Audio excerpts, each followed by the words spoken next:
Queridos irmãos, boa noite a todos, a graça e a paz do nosso Senhor Jesus Cristo. Hoje, esse nosso tempo vai ser um pouco diferente do que estamos acostumados a fazer, né? Hoje nós não estamos usando o Google Meet, mas vamos, com a graça de Deus, desfrutar desse tempo de estudo da palavra, onde a interação e a participação que vocês terão, não é, será no próprio WhatsApp, não é, no grupo do WhatsApp da nossa igreja. Então a ideia é que você possa estar assistindo o estudo de hoje, fazendo as suas anotações e ao final do estudo você possa ir lá no grupo da igreja, não é, e falar um pouco daquilo que Deus falou ao teu coração, tá bom? Eu estou tomando esta medida excepcionalmente hoje, porque esta semana eu estou tendo muitas crises de enxaqueca, muitas dores de cabeça. Então, estou aproveitando esse momento onde houve, não é, uma pequena melhora para tentar, não é, estar ministrando esta aula para que vocês não fiquem desassistidos, com a graça de Deus, tá bom? Vamos estar orando, pedindo então que Deus nos ajude, nos acompanhe nesse momento e que seja um tempo proveitoso para as nossas vidas, em nome de Jesus. Senhor Deus e Pai, nesse momento, Senhor, queremos colocar as nossas vidas diante de Ti. Queremos Te pedir, ó bom Deus, que o Senhor possa falar aos nossos corações, que o Senhor possa ser gracioso para conosco. Hoje, ó Deus, de maneira um pouco diferente, mas foi a estratégia, ó Deus, que recebemos do Senhor, para que não deixássemos, ó Deus, de ter esse tempo que entendo ser tão importante, ó Pai, para as nossas vidas. Peço que a Tua boa mão possa vir me capacitar nesse momento, me dar as forças, a concentração necessária, ó Deus, para ministrar esta palavra. Que seja bênção em nossas vidas, em nome de Jesus. Amém. Então, irmãos, vou estar colocando aqui a nossa apresentação de hoje, o nosso estudo. Então, você já vai poder estar vendo aí para participarmos juntos desse tema. Então, irmãos, estamos caminhando. Essa é a nossa nona aula hoje sobre, não é, esse livro, Todas as Coisas para o Bem, do pastor Thomas Watson. O grande objetivo do pastor Thomas Watson era tentar fazer com que as pessoas, à luz de Romanos 8, 28, tentassem compreender melhor que todas as coisas, quer boas ou más, todas as coisas estão cooperando para o bem, não é, daqueles que amam a Deus, do homem piedoso, daqueles a quem Deus estabeleceu com eles uma aliança. Então, o desejo do Watson era exatamente estar fortalecendo, encorajando, não é, crentes, servos de Deus que estavam passando por dificuldades, por lutas, experiências difíceis, para analisar cuidadosamente o texto de Romanos 8, 28 e tentar então, não é, tirar lições preciosas que pudessem estar fortalecendo a sua alma. Tanto é que o tema, não é, na verdade, o livro inicialmente foi escrito sob o título Um Tônico Divino, em 1663. E aí, séculos depois, nós temos acesso a essa obra e podemos estar estudando com a graça do bom Deus. Então, nós já vimos no capítulo 1 que as melhores coisas cooperam para o bem do homem piedoso. vimos no capítulo 2 as piores coisas, e no capítulo 2 nós nos dedicamos aí pelo menos 4 aulas sobre esse tema. No capítulo 3 nós respondemos à pergunta: por que todas as coisas cooperam para o bem do homem piedoso? E vimos então que tudo está pautado na aliança que Deus tem para com o seu povo. Então, no capítulo 4, nós falamos sobre o amor a Deus, e hoje, então, iremos falar sobre os testes de amor a Deus, no capítulo 5. Você deve estar se perguntando o porquê que estamos falando acerca do amor a Deus. Porque o texto que nós estamos estudando, Romanos 8, 28, nós já nos debruçamos muito sobre a primeira parte. Sabemos que todas as coisas cooperam para o bem. Para o bem de quem? E então o autor é muito claro, Paulo, daqueles que amam a Deus. E depois ele fala daqueles que são chamados segundo o seu propósito. Então, de maneira inicial, estamos falando daqueles que amam a Deus. Como vimos na semana passada, na verdade, esse amor é simplesmente uma resposta ao amor de Deus que nos alcançou. Na verdade, nós o amamos porque ele nos amou primeiro. Ele nos atraiu. E então agora nós vivemos uma vida a manifestar e a evidenciar que realmente amamos o nosso Senhor. Então hoje nós vamos precisar então testar. Na última aula sobre o amor a Deus, nós falamos sobre os tipos de amor, as propriedades, a natureza, não é? Sobre muitos temas relacionados a esse amor a Deus. Hoje, nós precisamos testar a nós mesmos. A ideia é para que nós possamos estar, então, testando a nós mesmos para ver se realmente nós amamos a Deus ou não. Para que possamos, não é, nos avaliar, uma vez que o amor será melhor visto por seus frutos. O autor aqui, então, ele vai apresentar 14 sinais ou frutos do amor de Deus. Então, compete a mim, a você, a cada um de nós, averiguarmos cuidadosamente se qualquer desses frutos está crescendo em nosso jardim, em nosso coração, em nossa alma. Então, a aula de hoje é extremamente importante porque realmente nós vamos refletir se realmente estamos amando a Deus. E para isso, então, nós podemos aplicar esses testes aos nossos corações e de maneira muito prática, então, está vendo se tais coisas estão crescendo em nós, podem ser vistos em nossas vidas ou não. Então vamos lá. Nós vamos iniciar, e o autor começa falando acerca da meditação. O primeiro fruto do amor é a meditação da mente em Deus. Aquele que está em amor tem sempre os seus pensamentos voltados para o objeto de sua afeição. Aquele que ama Deus é arrebatado e transportado pela contemplação de Deus. Quando acordo, ainda estou contigo. É interessante porque essas palavras vêm da boca do salmista Davi e ele deixa muito claro que Deus é o seu tesouro.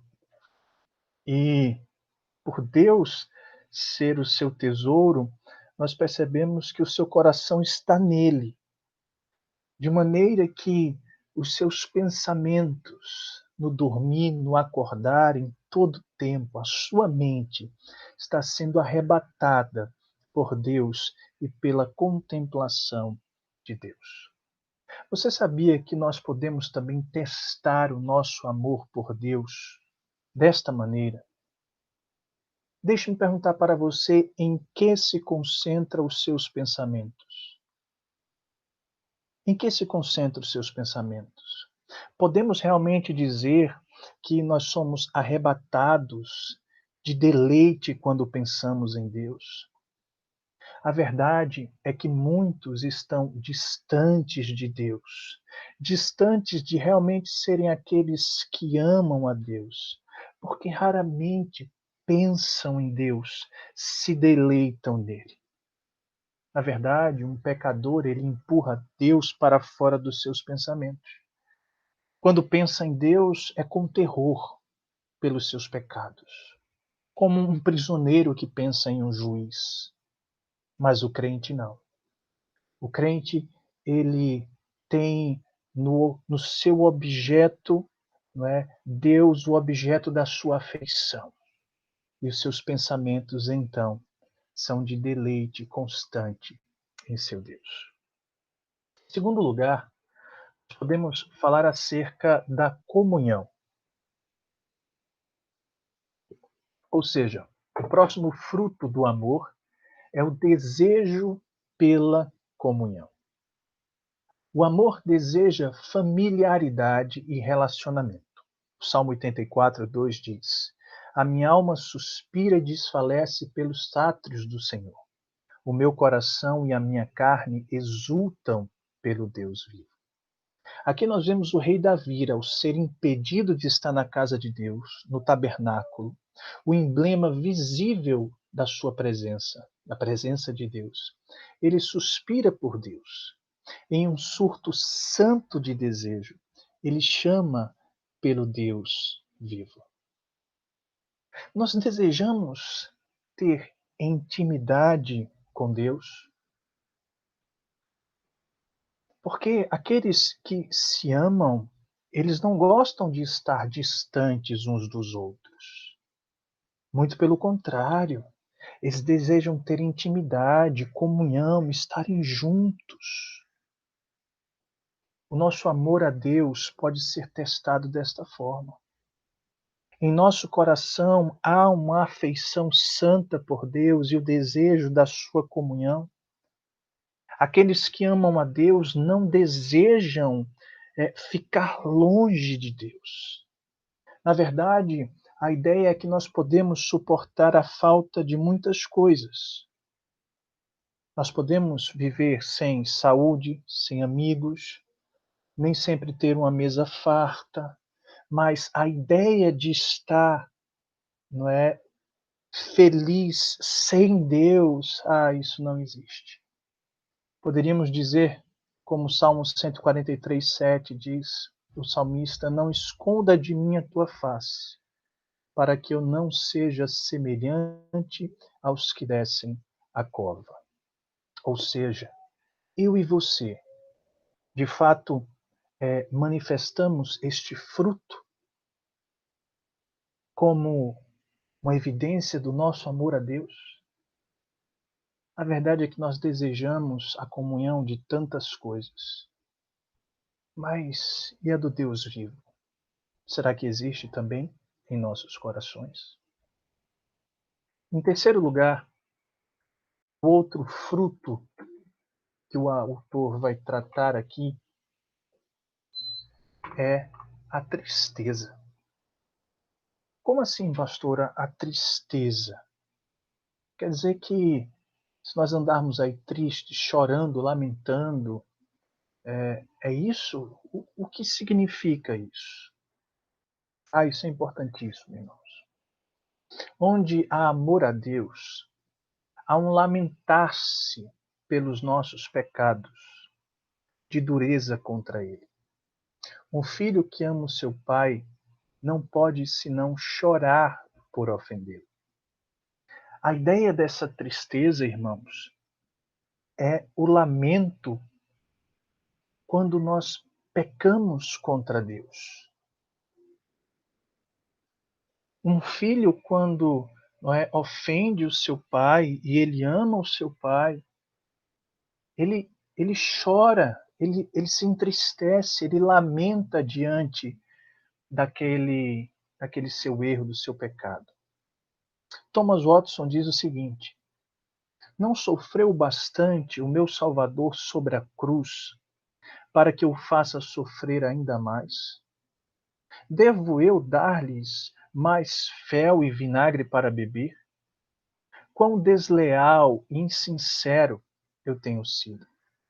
O quanto eu tenho entristecido o seu espírito, negligenciando os seus mandamentos reais, desprezando o seu sangue.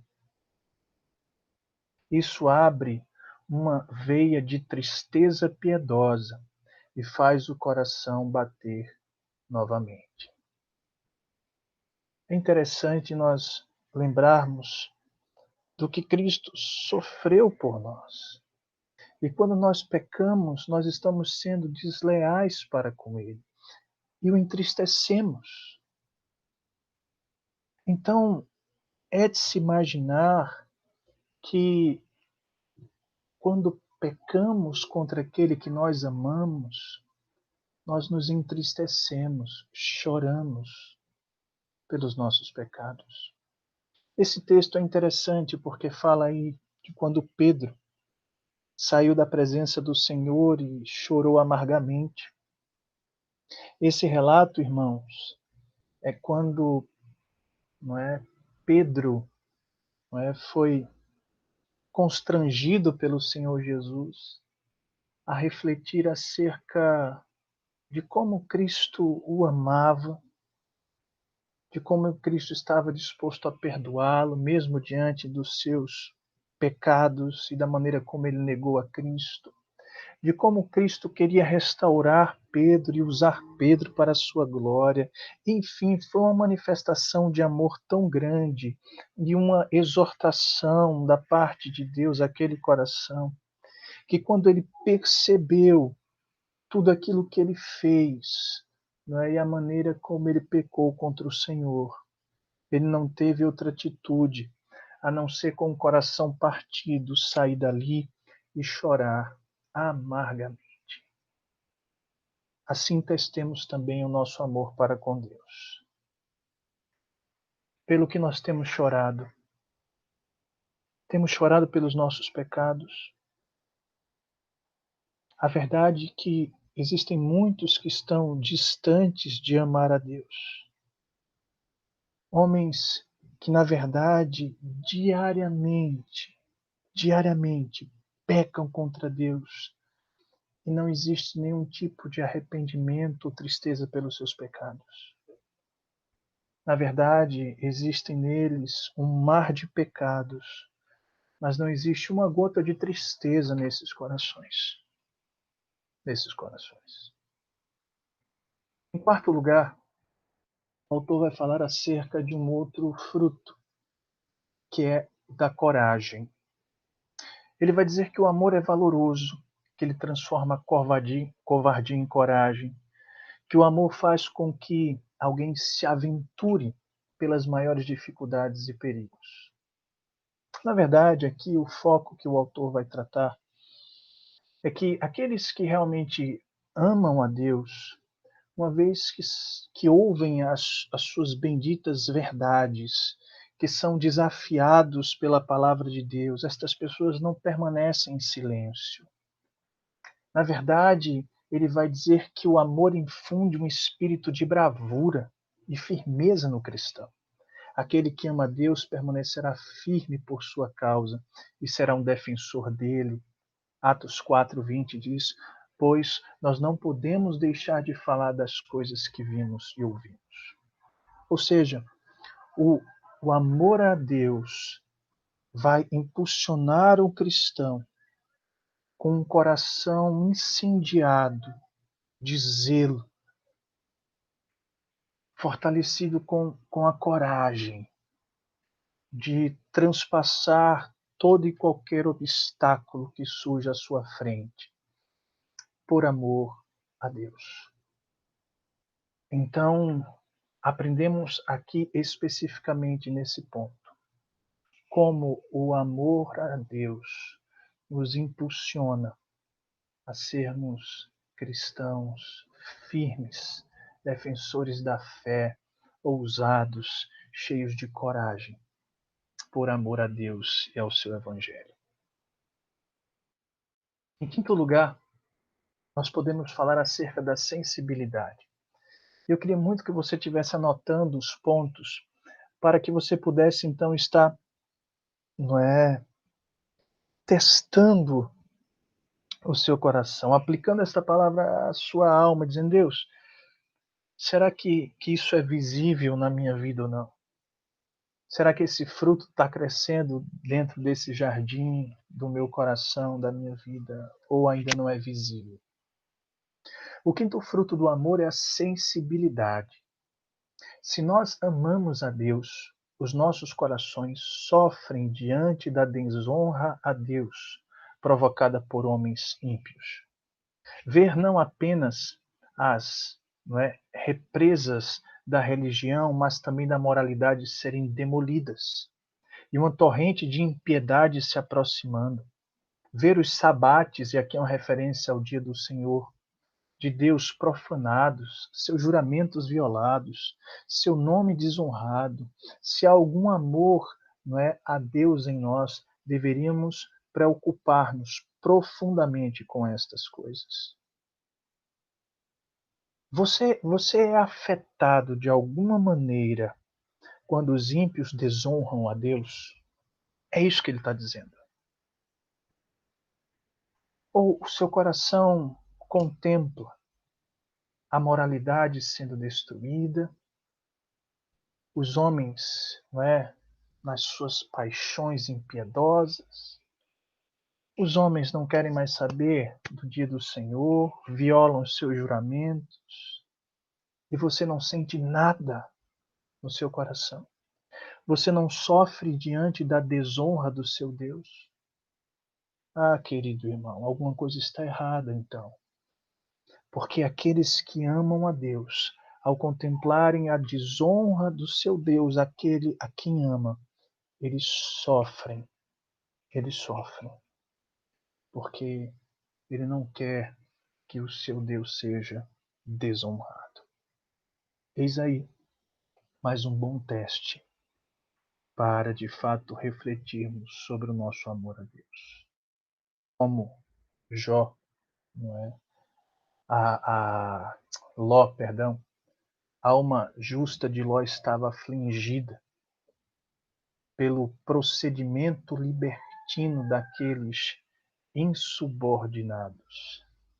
Ou seja, era como se Ló, ao contemplar os pecados de Sodoma, era como se lanças perfurassem a sua alma e o seu coração. O que estamos vendo neste mundo, tanta desonra ao Senhor e ao seu nome. Essas lanças estão perfurando as nossas almas.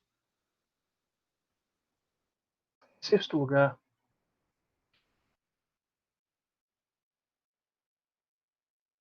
como outro fruto desse amor a Deus, não é, visível, que evidencia que realmente nós o amamos, é o ódio contra o pecado. O fogo expurga as impurezas do metal. O fogo do amor expurga o pecado. Efraim dirá: que mais tenho eu com os ídolos? Aquele que ama a Deus não terá qualquer envolvimento com o pecado, senão fazer guerra contra ele. Como eu posso dizer que amo o rei se abrigo em seu palácio, não é, um traidor da coroa? A verdade, irmãos, é que as nossas afeições não podem caminhar em direções contrárias ao mesmo tempo. O homem, ele não pode amar a saúde e também amar o veneno. Pense comigo, da mesma forma, ninguém pode amar a Deus e também amar o pecado. Aquele que tolera qualquer pecado secreto em seu coração está tão distante de amar a Deus quanto os céus estão da terra.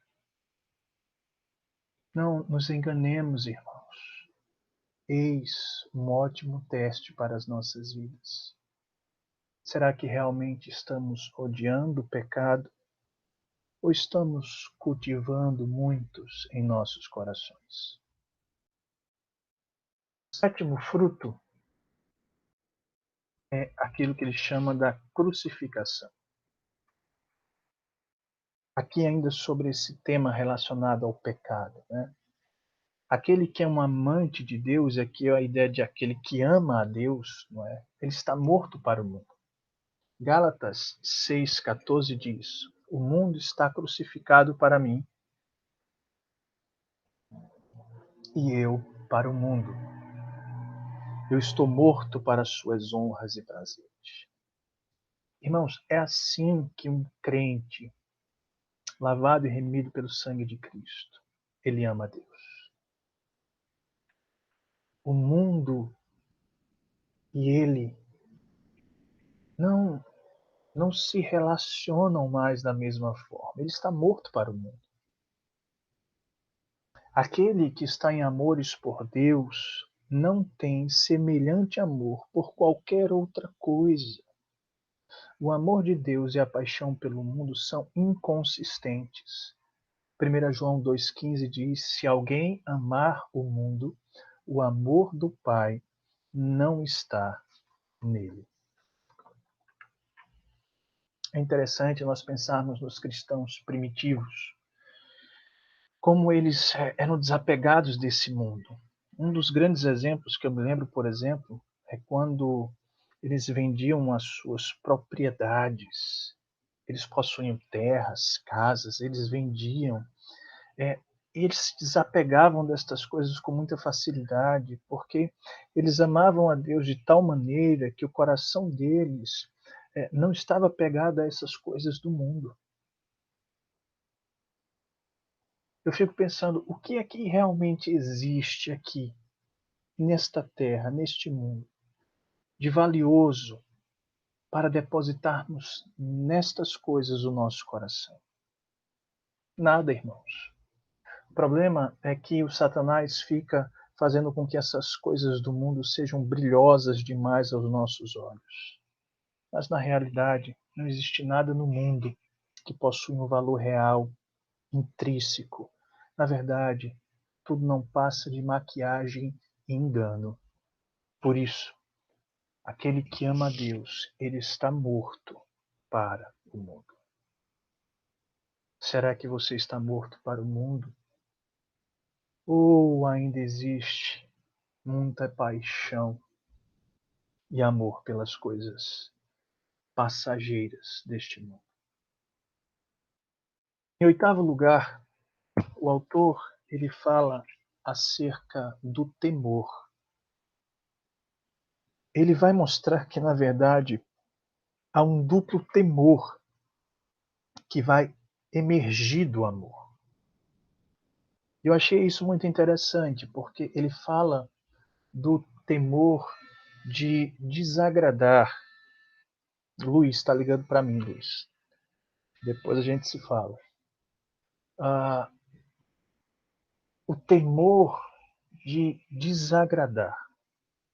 Ou seja, pense comigo na esposa. Olha só, a esposa ama o seu marido e por isso escolhe negar a si mesmo ao invés de desagradá-lo. Quanto mais nós amamos a Deus, mais nos tornamos temerosos de entristecer o seu espírito. Gênesis 39:9. Como, pois, cometeria eu tamanha maldade e pecaria contra Deus?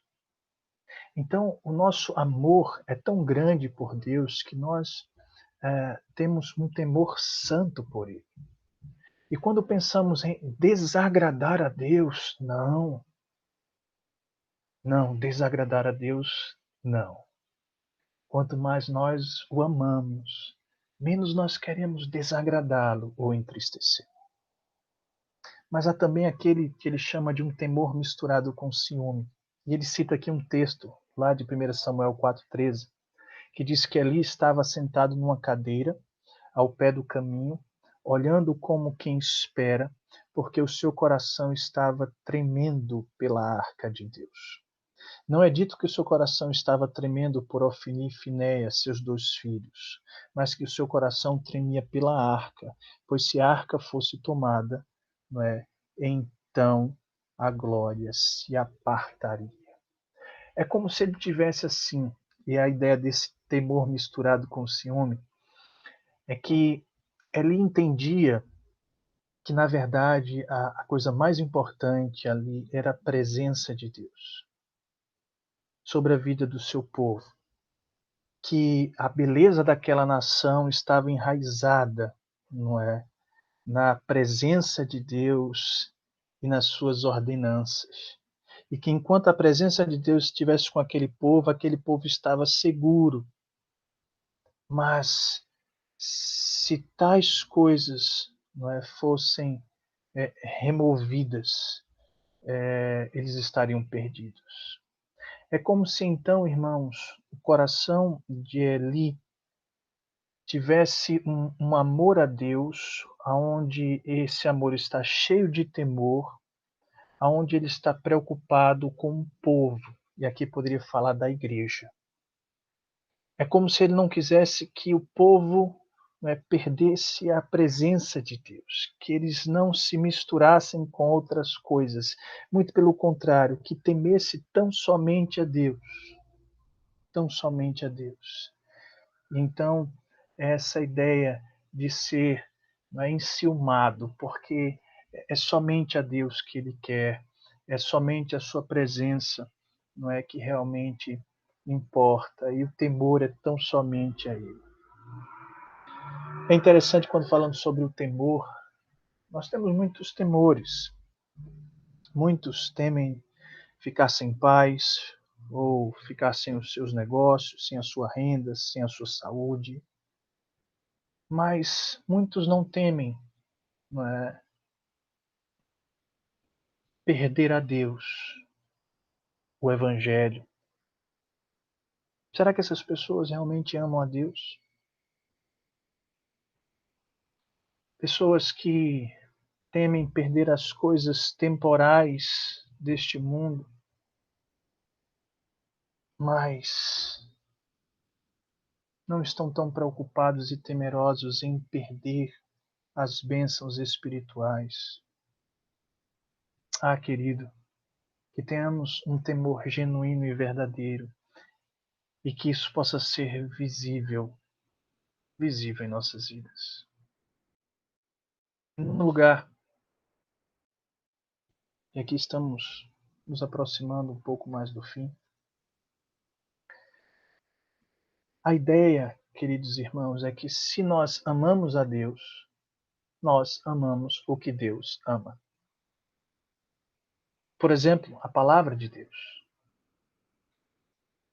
Davi estimava a palavra de Deus pela doçura dela, mas dizia que a palavra de Deus era mais saborosa, doce do que os favos de mel. Então, o homem que diz amar a Deus e não ama a sua palavra, na verdade não tem amor nenhum por Deus, porque nós amamos o que Deus ama. E se o amamos, amamos a sua palavra. Amamos o dia que ele separou para nós, o dia do Senhor. Não apenas guardamos um sábado, e aqui o sábado está traduzido por causa do sabate, não é? Mas é o sábado do Senhor, o dia do Senhor, o nosso domingo. Citando Isaías 58:13, se você chamar o sábado, né, de deleitoso, e ele diz o texto, Deus há de lhe abençoar. Deus ama, não é, o seu dia. Se nós não o amamos, o dia do Senhor, será que amamos a Deus? Nós amamos as leis de Deus. E aqui, quando ele fala da palavra e depois fala das leis, aqui a ideia é realmente das ordenanças, dos mandamentos. Uma alma graciosa se alegra com a lei porque verifica seus excessos pecaminosos.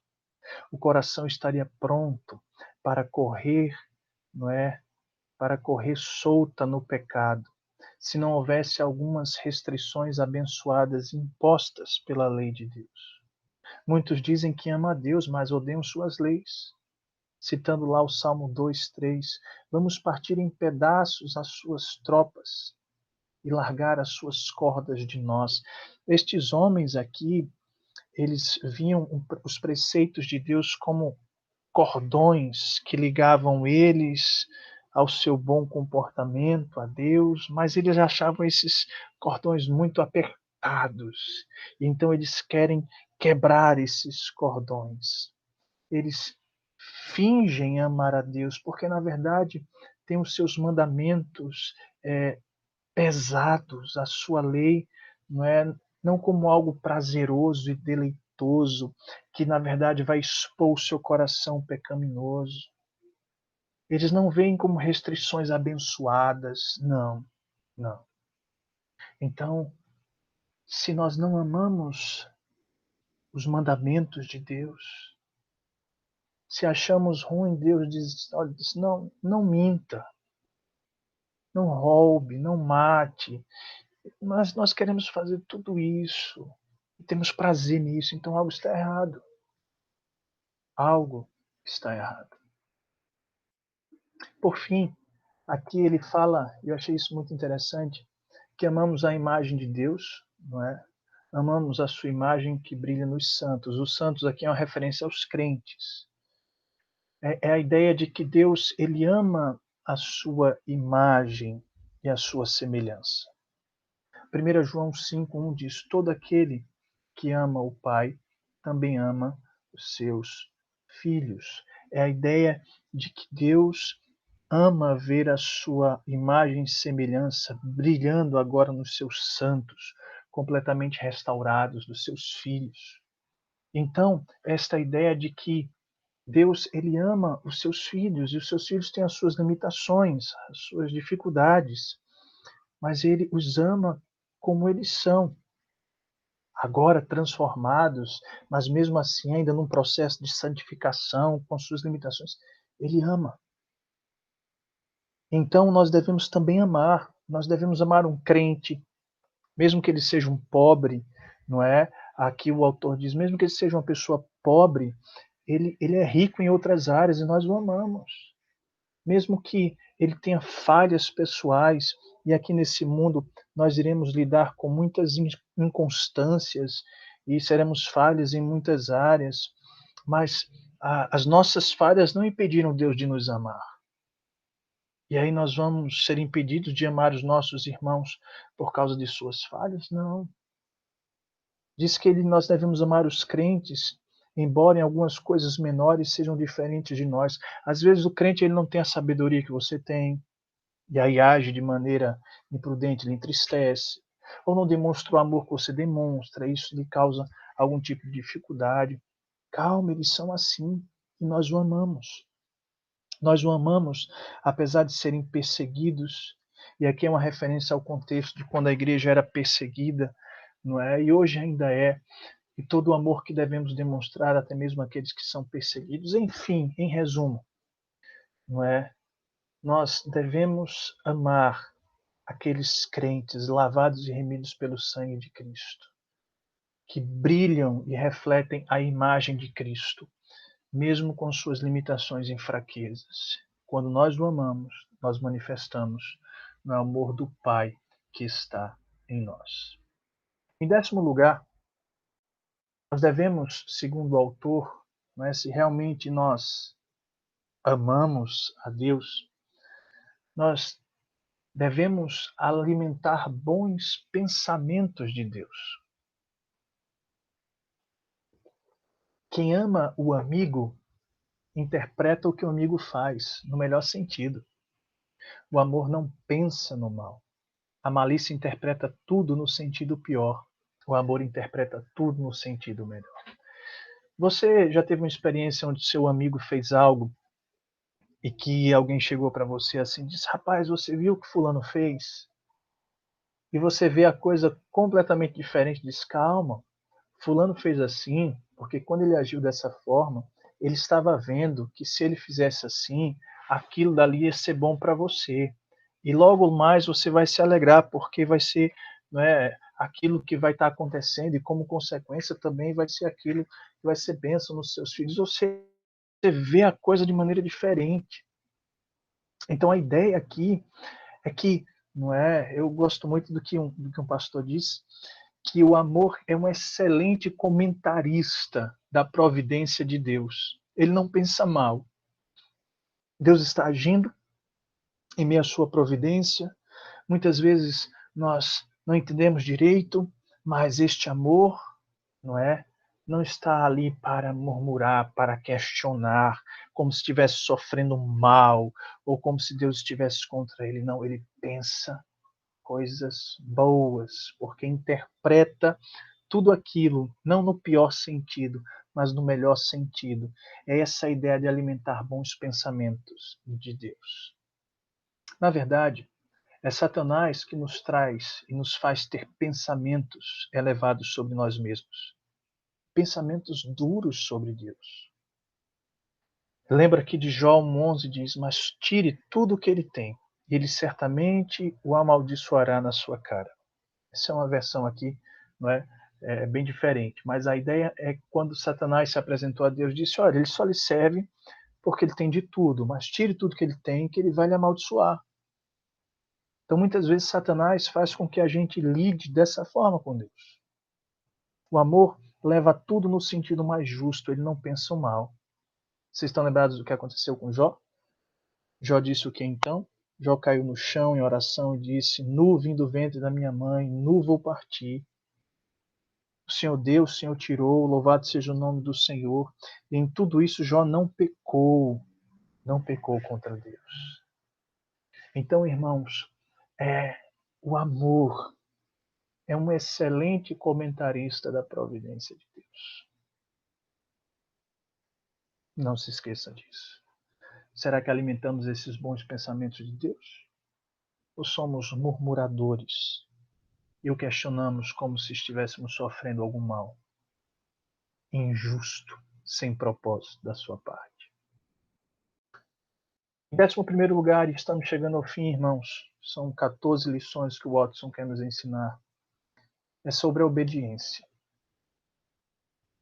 Quem tem os meus mandamentos e o guarda, ele que me ama.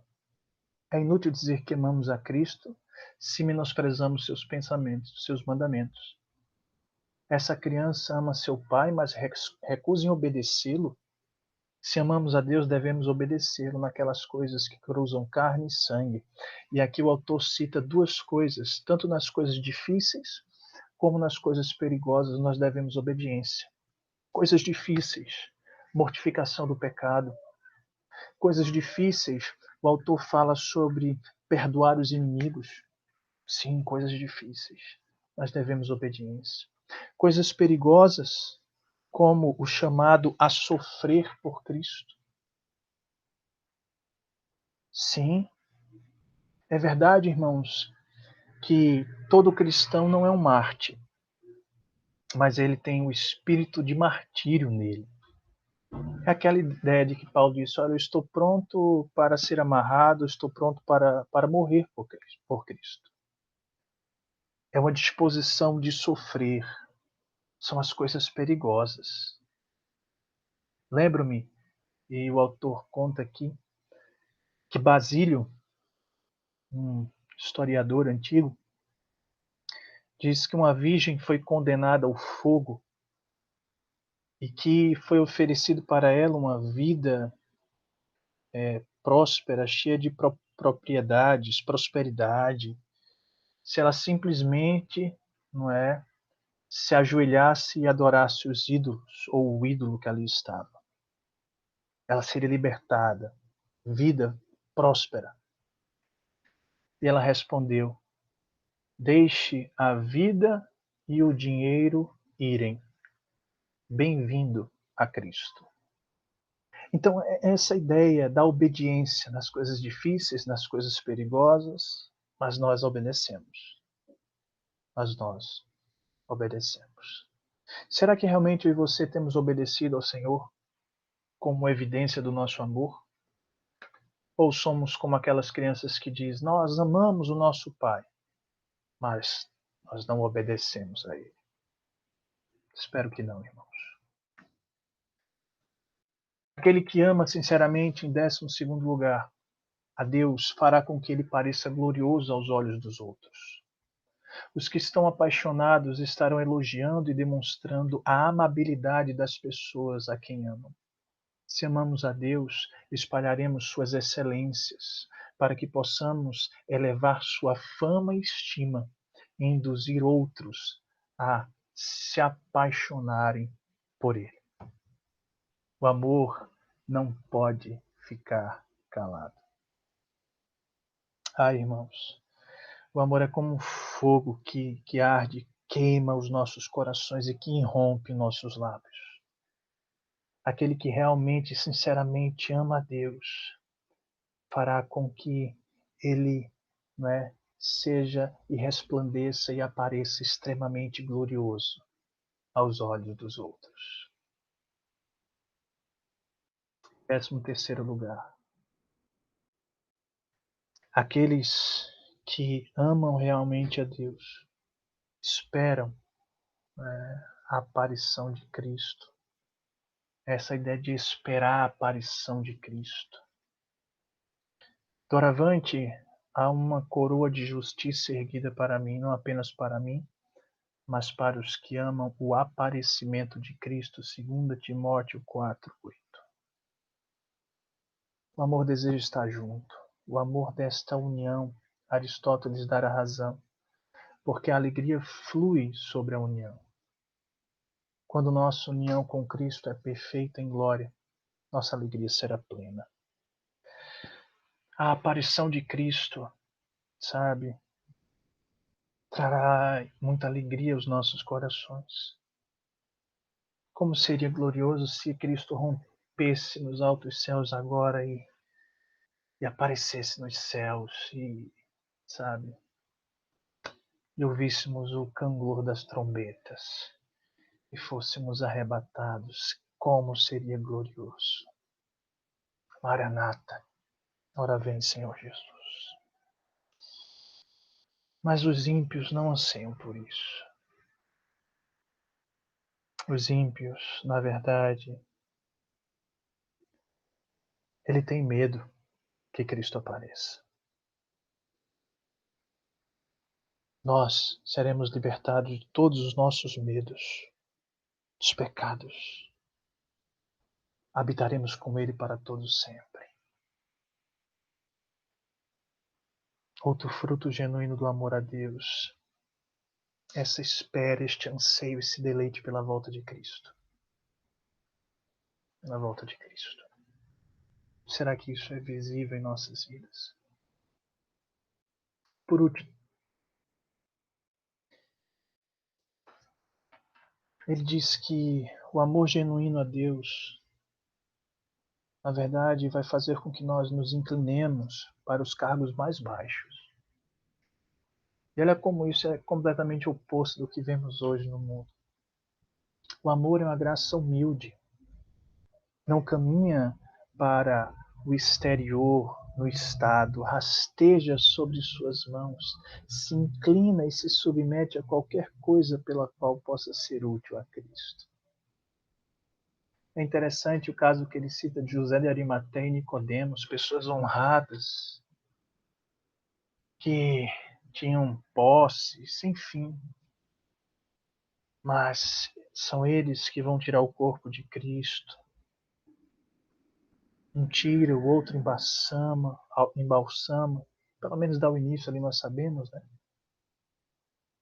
Pode parecer muito para as pessoas da sua categoria serem empregadas nesse serviço, mas o amor as fez fazê-lo. Ou seja, se amamos a Deus, nós não acharemos nenhuma obra muito baixa para nós, pela qual possamos servir ao Senhor da igreja e ajudar os membros deste corpo. Será que nós estamos nos inclinando para os cargos mais baixos?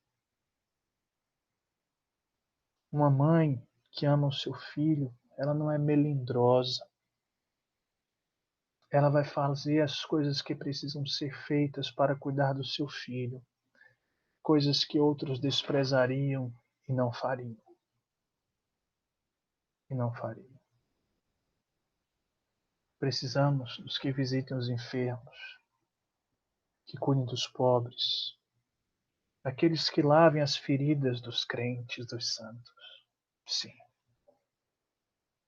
Para alguns, não vou me rebaixar tanto.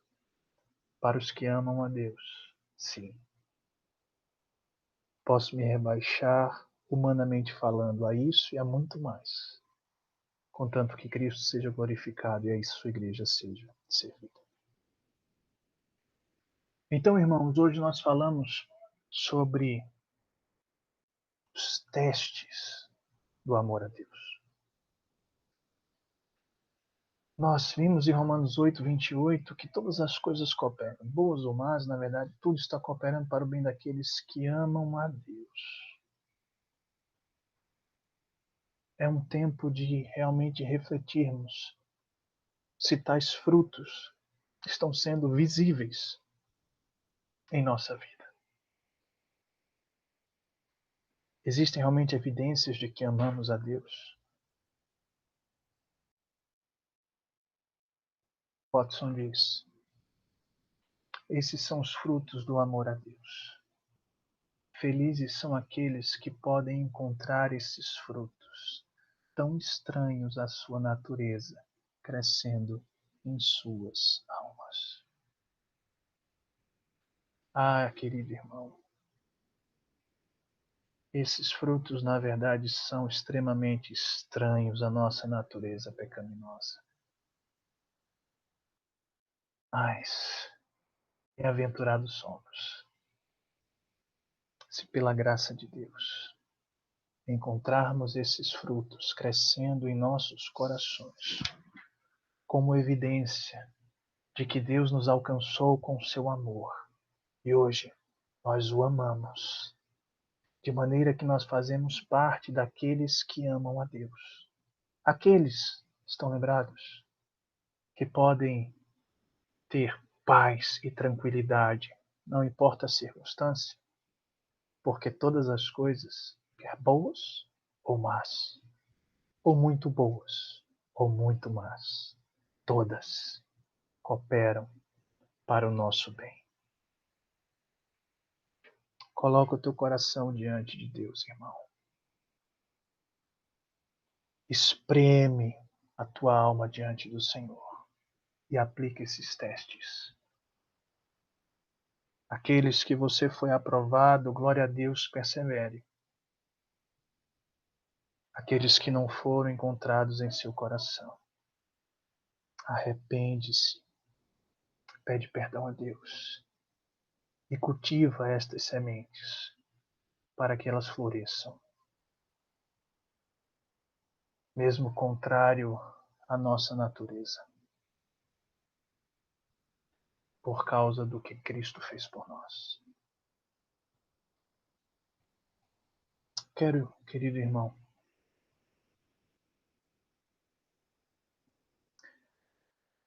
encerrar este momento orando pela sua vida e pedindo que ao final, desse estudo, vá lá no grupo da igreja, fala sobre algum ponto, algo que chamou o teu coração, atenção, que falou o teu coração, para que você também possa ser um instrumento de Deus na vida de outros, na vida de outros. Com a graça de Deus, vamos caminhar ainda nesses estudos. Nós ainda receberemos no próxima semana uma exortação a amar a Deus. E então entraremos na outra parte que fala daqueles que são chamados segundo o seu propósito. Então falaremos sobre o chamado eficaz, uma exortação também a esses que são chamados e concluiremos sobre os propósitos de Deus. Temos aí pelo menos mais umas 4 aulas ainda sobre esse tema que certamente edificarão as nossas vidas. Vamos orar.